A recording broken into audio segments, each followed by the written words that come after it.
I think fall is the best time to learn watercolor painting. It offers us a gorgeous palette full of vibrant reds, earthy greens, and rich golden browns. It also has a variety of beautiful subjects that we can get inspired by, each one with a different texture and a unique color scheme. I put together this composition using 10 unique reference photos to show you a variety of watercolor techniques that a fall season can teach us about. This includes slow glazing on the chestnuts, masking fluid on red caps so we can capture even the smallest white details, negative painting for tiny lines, and wet on dry technique on the chipmunk's fur. Super granulating pigments look particularly attractive for this season because they capture the moody, wet atmosphere of the forest in the fall, so let's add those as well. And I will show you the whole painting step by step now. As always, you can join me on Patreon in real time. I will be releasing this painting as a series of tutorials all throughout September and October. My materials and pigments are in the video description below. If you're ready, let's get started. I'm going to start very lightly mapping out my colors on the main mushrooms in the center of the composition. The Italian side of my family calls these porcini. I think the English name is penny bun, but I much prefer the Dutch version. I can't pronounce it quite right, but I know it means squirrel's bread, which I think is really cute.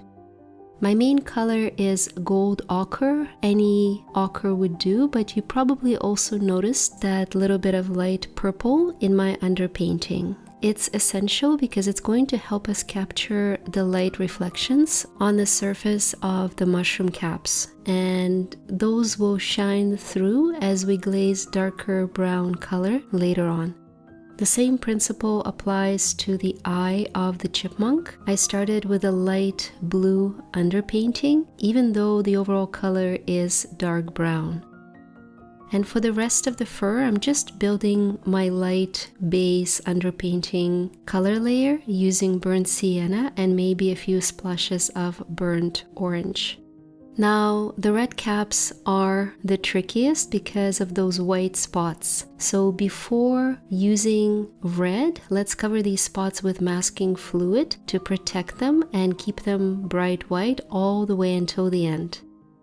I always use my rubber color shaper tool to apply masking fluid so I don't ruin my good brushes. And if you want to learn more about my favorite watercolor accessories, I just posted a detailed video last week and will link it in the description below so you can check it out afterwards.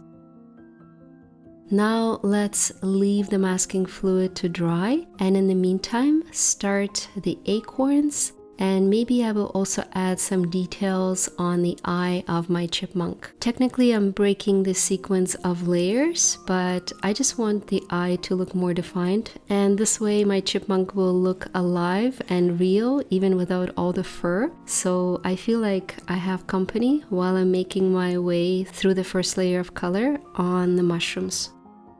Now the masking fluid is sufficiently dry and we can paint the red mushroom caps without any fear of covering those white spots. I'm using a combination of quinacridone red and darker alizarin crimson, maybe a splash of Hansa yellow deep in the center for the sunny highlight. And of course, I will leave a detailed list of my pigments in the video description so you can explore it further if anything catches your eye.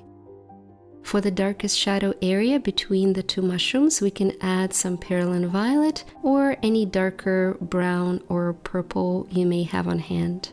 This is just the first layer. Let's leave it to dry and work on this special mushroom called saffron milkcap or red pine mushroom. Why is it special, you may wonder? So aside from the fact that these are absolutely delicious, the coloring gives us an opportunity to practice negative painting technique. I included it on purpose because I think negative painting is one of the most important techniques in watercolor. It allows us to capture the smallest, lightest details without relying on white paint. I simply painted around and in between the lighter lines under the cap with my Winsor Orange red shade, and by doing so, I now have a very good definition of all the intricate details under the cap.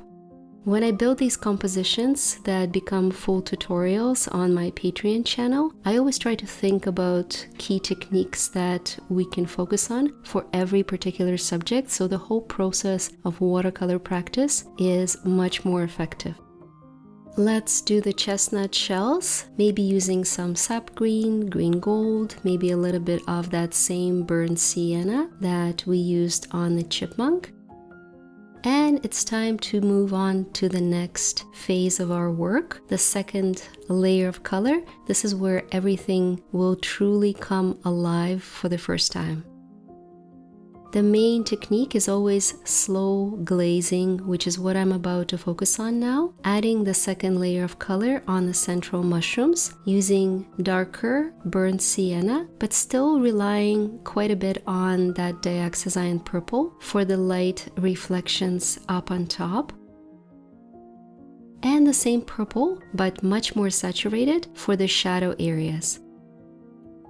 Orange and purple are roughly complementary if you consider the color wheel, so this duo creates a very beautiful, very natural blend, no matter how light or how dark we apply it. On the acorns, we can recycle that same burnt sienna, maybe some permanent brown, and use a very moody dark indigo. This is another common color combination I use, brown and indigo. It's very natural, very organic, and I will apply the same colors on the chipmunk fur in just a few minutes. But instead of wet on wet blends, I will be using a lot of wet on dry technique to capture the strands of fur and the whiskers.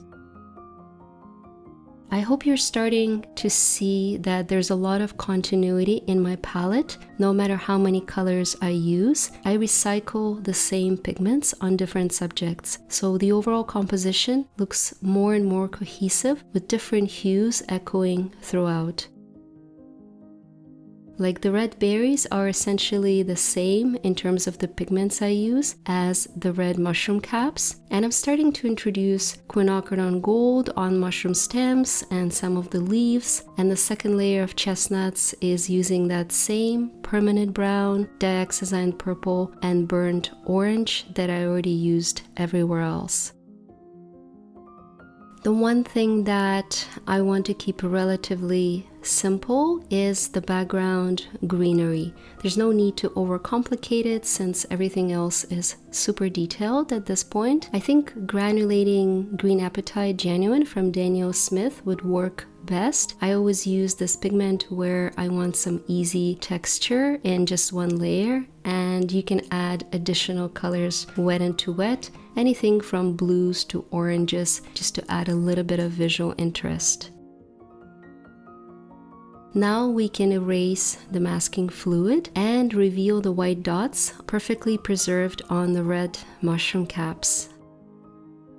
I'm using very thin retractable erasers that allow me to be very precise, only removing bits of dry fluid without disturbing the paint and the cotton paper underneath. Unlike the background greenery, the chipmunk will require some extra detailed work, mostly wet on dry. I was very careful not to cover the white fur, and my background layer of burnt sienna is super light in general, so now I can apply darker browns using just the tip of my brush, slowly building fur texture strand by strand. Let's not forget that little bit of green gold, because the chipmunk is munching on a piece of chestnut shell. At least in my little world here he is, but I'm not sure actually if they eat chestnut shells in real life. I invite those of you who know more about these animals to let me know in comments below. I always learn a ton from you guys about animal and bird anatomy and other interesting facts about the things I paint. So please leave me a note and let me know what's the most appropriate chipmunk snack, because I will be painting the second version of this study for my Patreon subscribers, so we can walk through it and paint together in real time starting next week, and I have a chance to change things around and maybe give them a different treat. On the back of the chipmunk and on the side, there's some room for larger, softer washes, so I can still add some darker details using wet on wet blends and then follow with more precise strokes wet on dry. Once again, I'm recycling my colors throughout, using dark indigo from the acorns on the darkest area of the fur and the eye. I never use black, it always looks too harsh. And now let's add a few accents, just simply darker shadows, maybe bits of dirt, some specks of dry organic matter here and there. This is very much just finalizing the details. I call it an accent layer in my typical 3-step painting technique. Most of the work is done and we're just accentuating the contrast between lights and darks, maybe adding splashes of brighter color here and there. I think what also wouldn't hurt at this stage is just a general glaze of quinacridone gold so that the mushroom caps look sun-kissed. This is completely optional, but I think it makes everything just a little bit brighter and more cheerful. I thought I was almost done at this stage, but then I thought, why not add a whole background layer of greenery? Just some basic green ferns, no excessive details, but I think it adds an extra sense of depth to this composition. Although this took me about an hour, I really enjoy these. It's like a meditation on a particular organic shape. I don't really have a specific reference, just a bunch of fern photos. And generally what I do is I just study how a plant or a flower looks like, in this case a fern, and I improvise trying to recreate different variations of this shape from different angles and in different sizes. Now I'm going to add another glaze of red on the berries, blending carefully with a clean, damp brush towards the highlight to create better sense of dimension. A few dry spots on the leaf using burnt sienna and maybe some burnt umber. And another delicate glaze on the chestnut, so it looks very, very shiny now, and I can even add some smaller details with the tip of my brush. I'm thinking for the next tutorial, I will do a couple of large chestnuts because I feel like they're so beautiful and they deserve a standalone video with a detailed technique breakdown.